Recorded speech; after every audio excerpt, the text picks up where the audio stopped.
My name is Travis Meeks of Montgomery County Bar. I represent Daniel Macomber. I'd like to reserve 5 minutes for a rebuttal, if I may.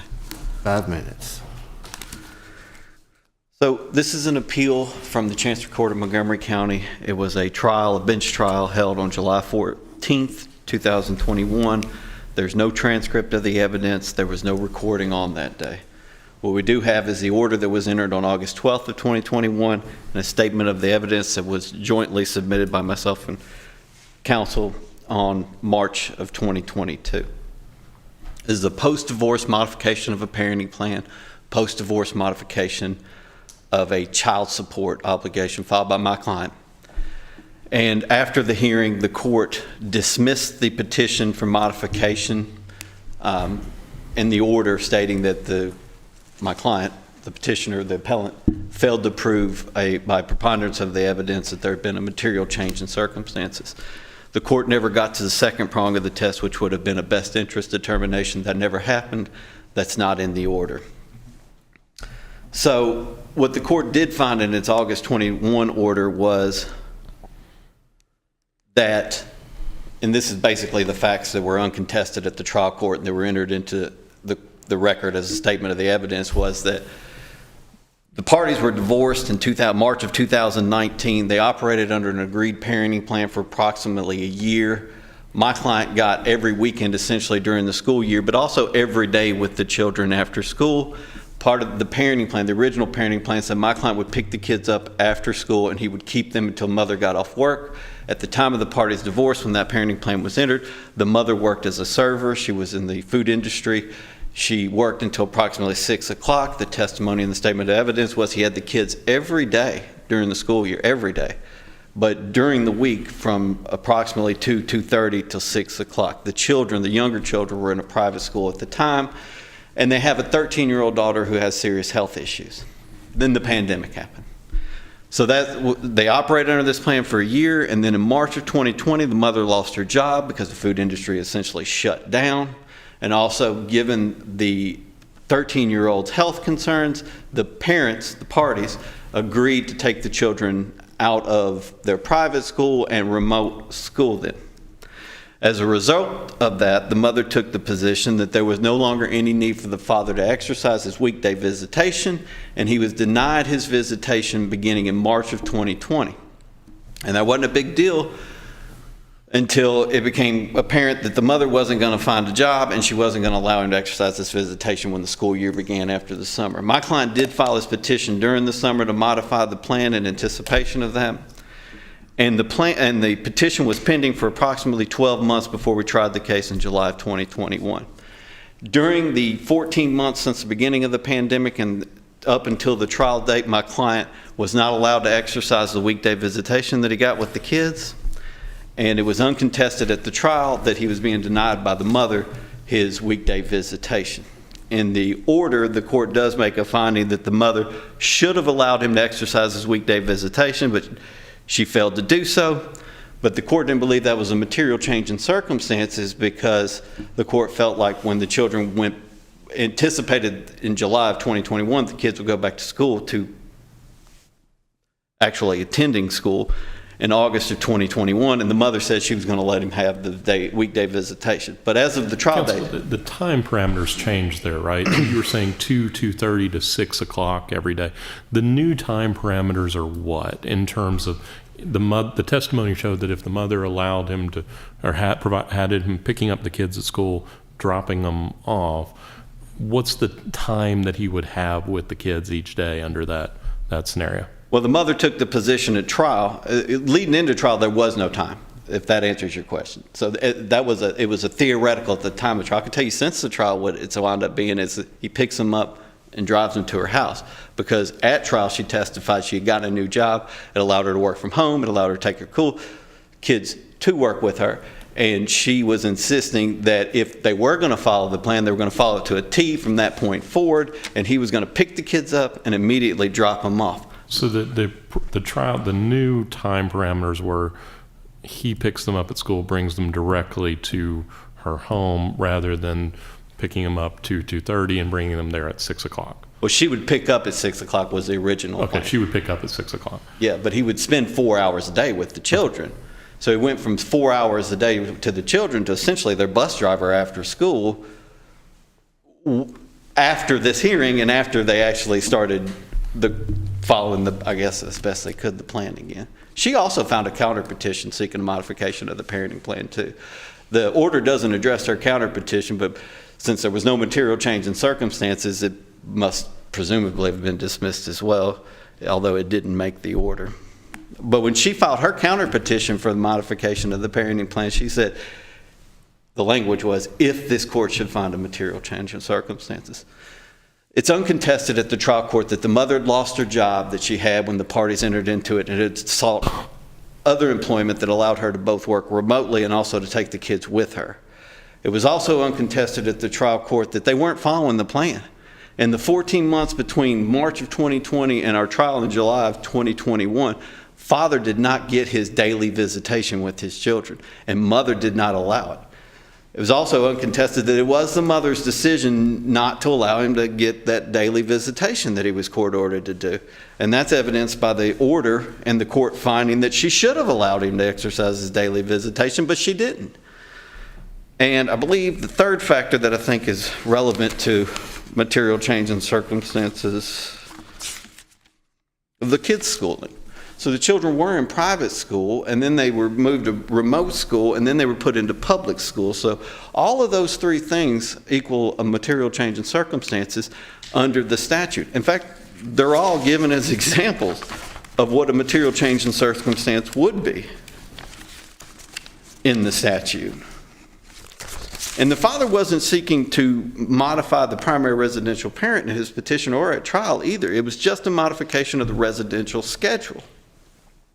So the burden is actually lower when it's just a modification of the residential schedule and not actually a modification of the primary residential parent. These changes made as a result of COVID, or were they something that had carried on before and after COVID? So, assuming we're after COVID right now, COVID definitely started this, right? It was a joint decision to pull the children from private school because of the 13-year-old daughter's health concerns. And they pulled the younger children from private school because they didn't want the older child, the 13-year-old daughter, being exposed to the virus. Also, definitely COVID played a part in mother losing her job as well. She was in the food industry. She was a server. She worked in the afternoon. Of course, we all know that industry was essentially shut down for a lengthy period of time. Are you considering her losing her job a part of the material change of circumstances? Yes, sir. She also never went back to the food industry. She did eventually get a job before we went into trial. Her new job was she was basically conducting an online auction as an auctioneer of sorts. She would catalog, and so she never went back to that line of work. And her new job also allowed her to get off work earlier in the day if she even went to work, so she could be home when the children got out of school, and that was a material change as well.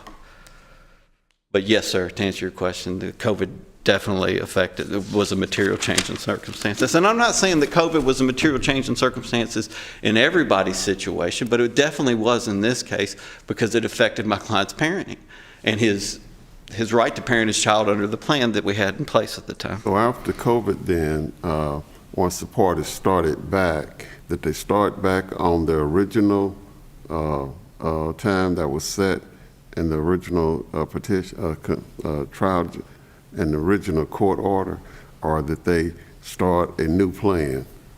As of the trial date, they had not started back on the original. No, they did not start a new plan. They never started a new plan. As we sit here today, they're still under the original order. As of going into the trial, they had not started back on the plan. My client just didn't get his weekday visitation. Since the trial, and I know this isn't before the court, he has been picking the kids up from school and then taking them directly to the mother's house. So it's yes, we are now following the original perimeters, which was that he would pick them up from school and then mother would pick them up from her. But she's insisting he drop them off immediately after he picks them up. I don't think that's before the court because that's what's happened since the trial date, right? But I hope that answers your question. If there are no further questions, I'll sit down. Thank you. Thank you.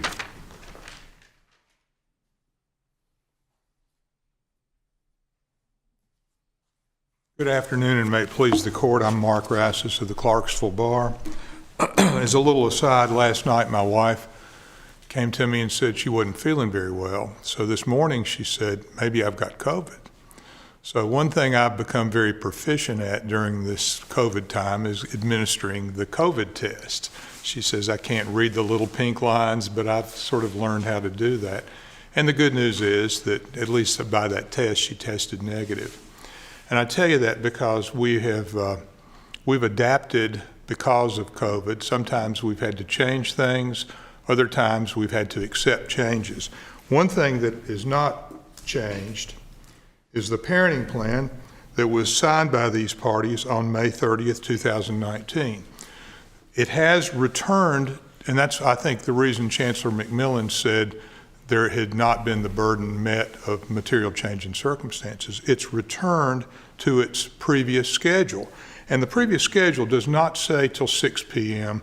And I would submit counsel has argued a disputed argument because we believe that this is till 5 p.m.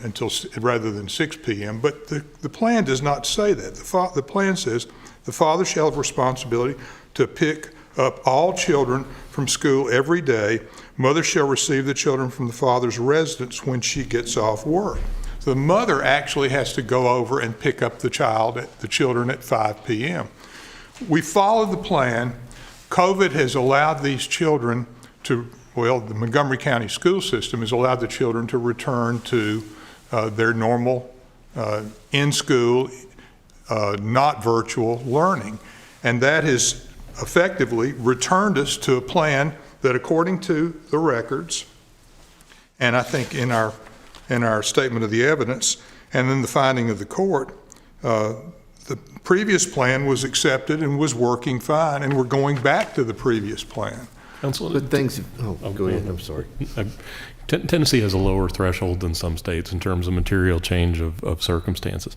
How can we look at this with dad is spending 3+ hours or 2+ hours if it's 5 o'clock each day with the kids, to dad's driving the kids from school to mom as not being a material change of circumstance? That seems like a pretty significant variance in parenting.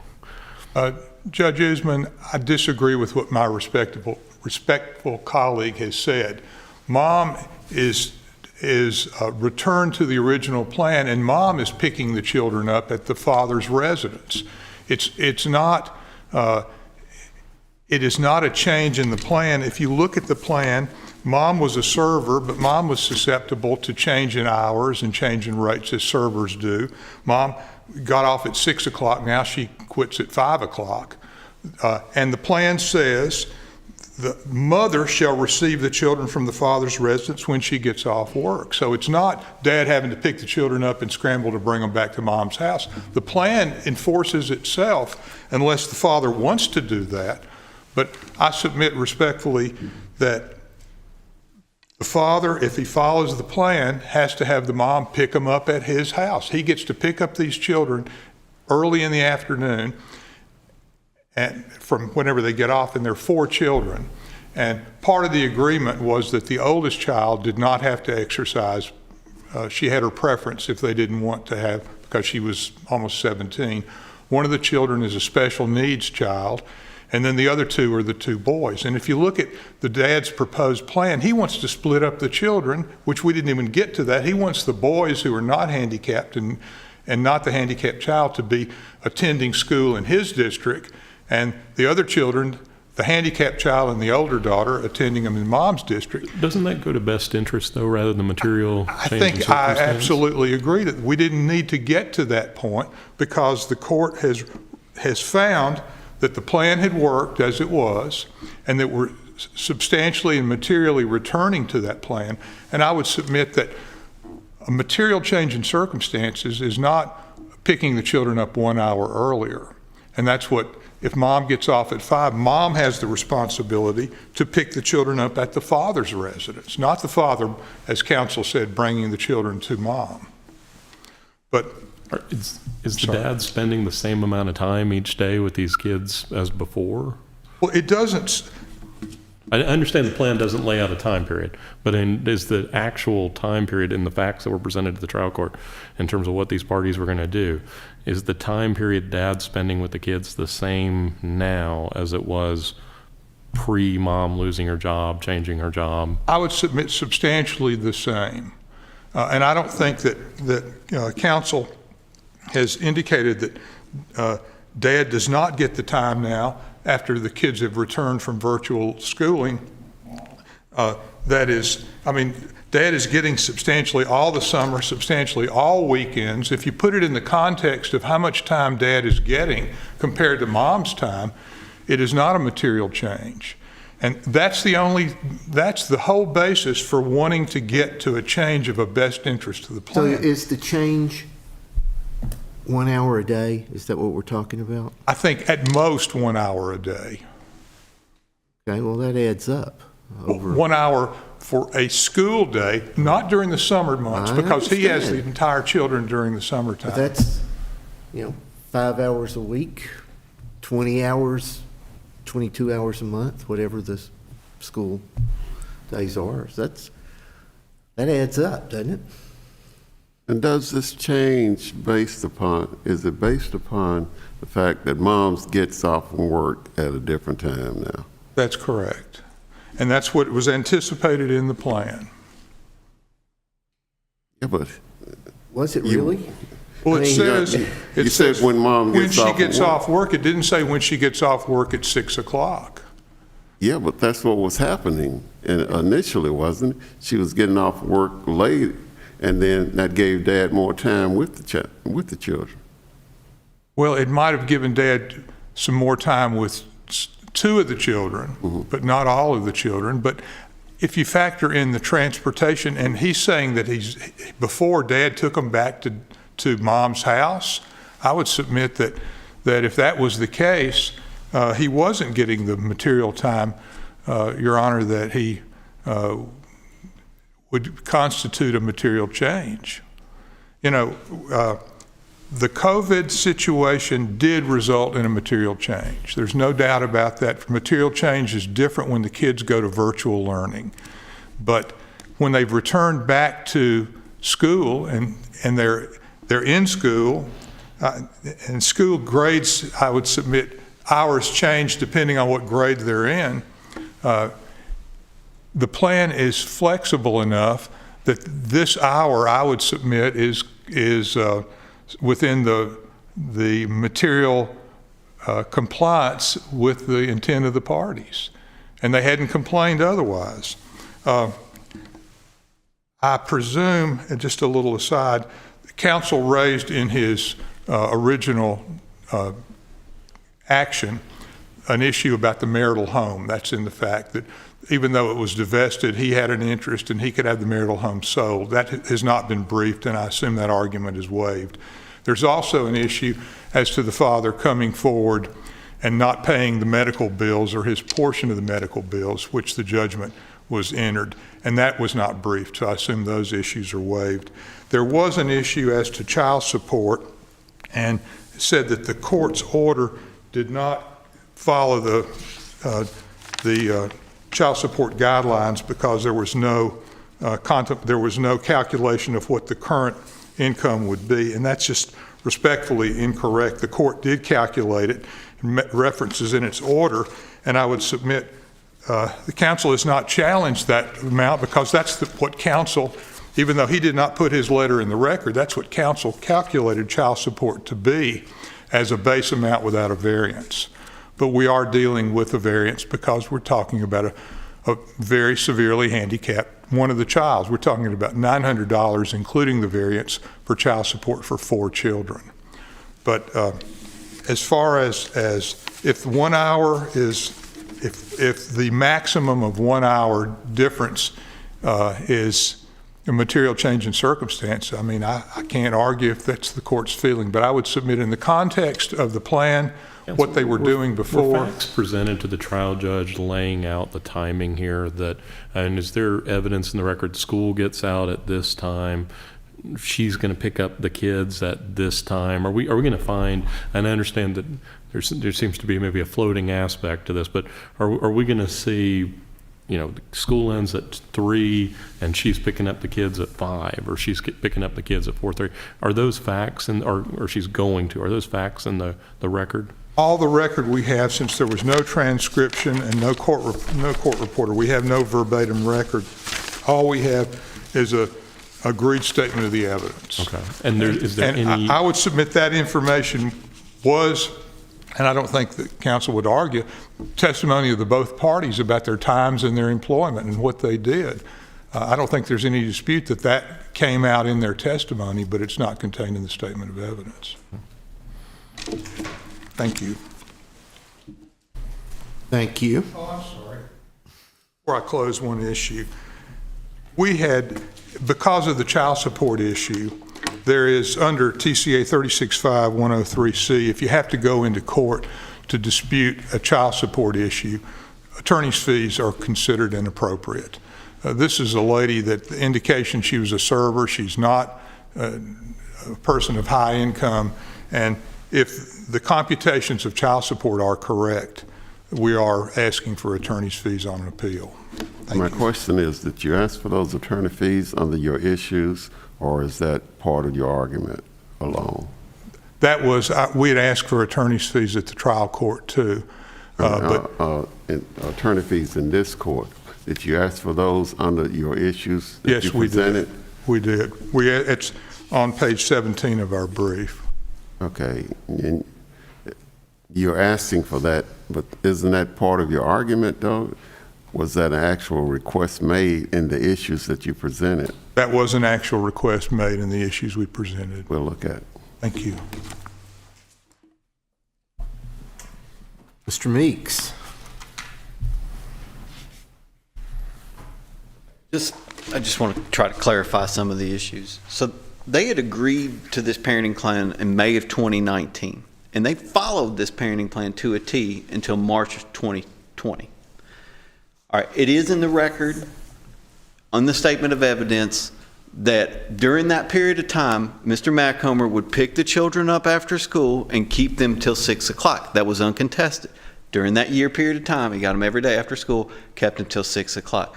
From March to 2020 till our trial date in July of 2014, he was not allowed to exercise his day-to-day visitation under the plan. So there were no visits between March of 2020 and July of 2021. None. None of that daily visit occurred absolutely at all. The court, in its order, in the original order, not in the statement of evidence, finds essentially that she was refusing it. And in the statement of the evidence, there's a lot of different testimony where she said, I didn't have a job, the kids were remote school, I wasn't allowing him to get daily visitations with his kids. So he went from 4 hours a day to none. We counted up the weekdays that he would have exercised visitation. That's like 200 days during that year period of time, approximately, where he would have actually seen these kids, but for the mother denying him that time. I think the chancellor felt this was more of a contempt issue than a modification because the pandemic's over and now y'all can go back to the plan. But he overlooked the fact that they weren't following the plan at all, and they hadn't been following the plan for 14 months as of the trial date. And my client wasn't getting any visitation. I understand y'all are concerned, what's he getting now? And this was back when we tried the case back in July of last year. Obviously, kids started back to school in August. He's getting weekday visits now, but as of the trial date, he was getting none. Counselor, are there any facts in the record that are going to tell us what the difference is in timing between what the trial judge was anticipating him because the trial judge is making a determination, I think this is going to go back to what it was. Are there any facts in the record that show, this is now 2:30 to 4 or 2:30 to 5 as opposed to 2:30 to 6 in terms of the trial judge making that assessment, whether this is the same or different? If there is, it's in the statement of evidence, I believe. I'm reading, if you don't mind, to try to answer your question. I want to say it's on page 225. It's probably volume 2 of the record.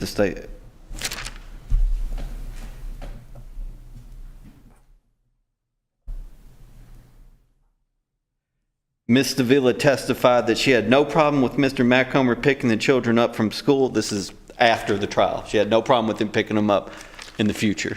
But they needed to return to her since she is not currently working afternoon hours. That's in the statement of evidence. When we tried this case, she had no job in the afternoon. Now they're saying she works till 5 o'clock. I dispute that, but that's not in the record because at the time she had no afternoon job. At the time, she was working from home for that, at that time? Remotely. Remote, okay. And she might have went in occasionally, but it wasn't an everyday thing. So. Any other questions? Don't see any. Thank you. Thank you.